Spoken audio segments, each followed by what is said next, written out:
David in Henderson, Nevada. Stroke survivor times two. I was a perfectly healthy personal trainer in my 50s and I collapsed at home. No issues before going to the doctor, and I just threw a massive blood clot. I was in emergency surgery. I was a full code going to the ER, and I actually laid on the floor for 4 hours. And obviously, my report is on the site. And I gave in to death, and because I wasn't fully out, but I couldn't move my right side, so I couldn't get off the floor. And I gave in to death, closed my eyes, said, okay, it's time. And for some reason, I'd wake up and see I couldn't move again. And honestly, I gave in to death. And I knew that death would probably be, and actually I was in a very stressed out position in life, self-created, when I could have just walked away from everything. At times, I think I should have, including everything. I let it get to me because when they did everything, they couldn't find why I threw a big clot because my cholesterol was okay. But what it was hypertension. Over a period of time, not over a day, it was hypertension with blood pressure. But they never did nothing to me in my doctor visits because I only weighed 185 pounds and I was in good shape. But I was so stressed out, and I basically, I didn't handle stress well, and that's on me. The only way you get through life, obviously, is you just can't let things get too personal. But I was alone with my kids, and I hated. I just had to sell my some things, and I moved into another home, my kids, and I hated. I was working for the guy I was renting the house from, and I truthfully hated him. And just my situation, I let it get to me. And then there you go. I came home from the gym. I wasn't like laying on the couch. I came home from the gym from a good workout, getting ready to take a shower, and I just collapsed. So, it can happen to any of us, and it will. Today, so I'm sure it's happened to people today. Nobody thinks they're going to have a stroke. Most strokes are formed throughout the night because you're laying down and blood is kind of not moving around. So, and most heart attacks and strokes are formed through the night, and they happen from 3, 4 in the morning to like noon. You can kind of look up into that.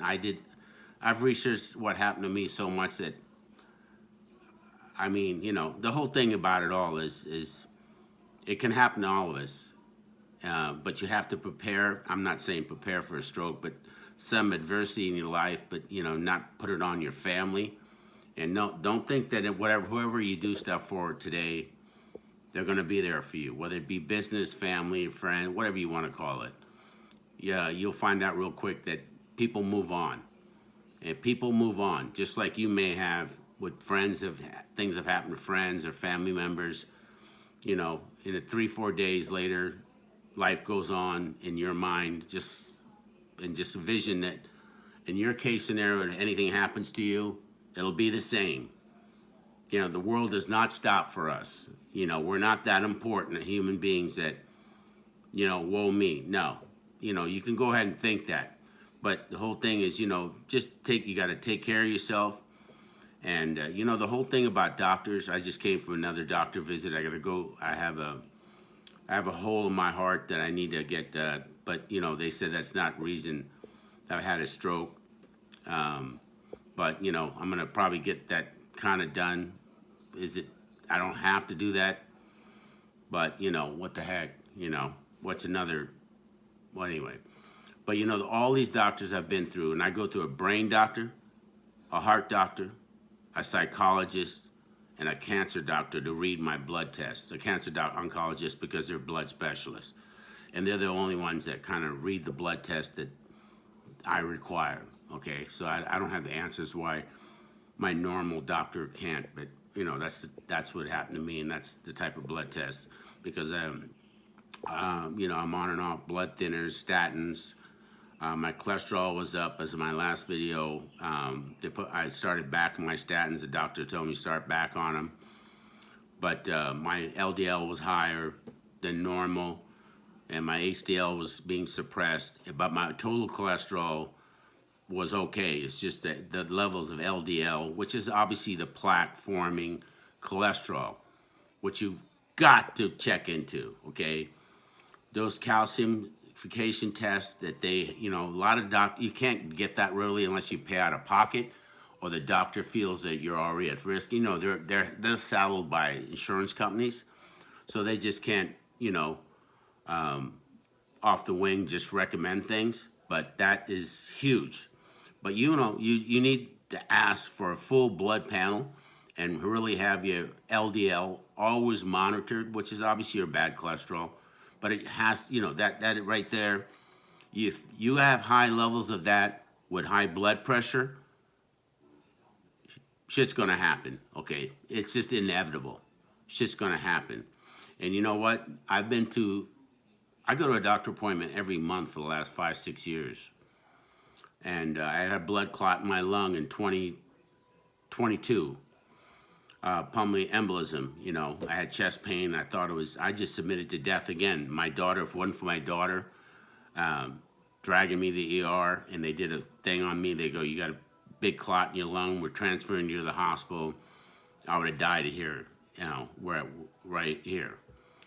Because I was just, I'm done. Mentally, it destroyed my brain, because I laid on the floor with blood messing up, and my rear left brain is kind of dead. That's why I go to a brain thing. And I have issues, okay? I can't drive like on the freeway. I can't do a lot of things. I have phobia, okay? Total phobia. And a lot of it is brain damage. And I realize this, they're obviously living like this, but nobody's ever talked to me, my doctors, nobody ever talked to me about, hey, David, tell us how you eat, tell us that, no, because doctors are, the whole medical system, they're there to treat, not prevent, and they're not trained in that. I asked my doctor about the difference of fats, and he's like, well, you're going to have to go to a nutritionist. Really? Okay. So that you got to really kind of keep an eye on yourself, okay? I was a full code. That means, I'm sure if you don't know what a full code is, they brought me in the ER on an ambulance. I couldn't move. I remember them going through my groin, everybody around me. It was a horrifying, scary as F experience. And and mentally, obviously, if something like that happens to you, you're never the same. Besides blood being cut off to my brain, So, I got a lot of weirdness about me, but I got a lot of strength from my childhood. I'm from another country, and I was brought here without any kind of, I lived with my grandparents, and I kind of dealt with kind of the typical stuff, in Florida, in a small town of racism, but now I look back at it, it was a great little town compared to where I live now. And unfortunately, my kids grew up here in Vegas. And whatever, a lot of people move here thinking it's a great family town because it's cheaper. Everybody presumes everything, there's a reason things cost more somewhere. It's not because, this town, most people move here married or divorced within 3 years because of gambling, or somebody's has an affair. It's a very different town. It's very hard to maintain a normalcy about yourself. If you have any weakness, this town will exploit it. But I never gambled. I never give a shit about gambling. I already knew I was going to lose. Maybe that's the attitude I've carried my whole life of not, being a minority with no parents coming. A lot of minorities, they pack together in all cultures, and I've never packed together with my culture. I've never desired to. Like my grandparents told me, we're in America. You're American. You don't concern yourself with your nationality. But my grandparents taught me that you got to have thick skin, David. But anyway, nobody's ever taught me about nutrition. I learned it as a bodybuilder. I was a pretty good bodybuilder, and which made me resilient to, you know, so it helped me in my recovery of training.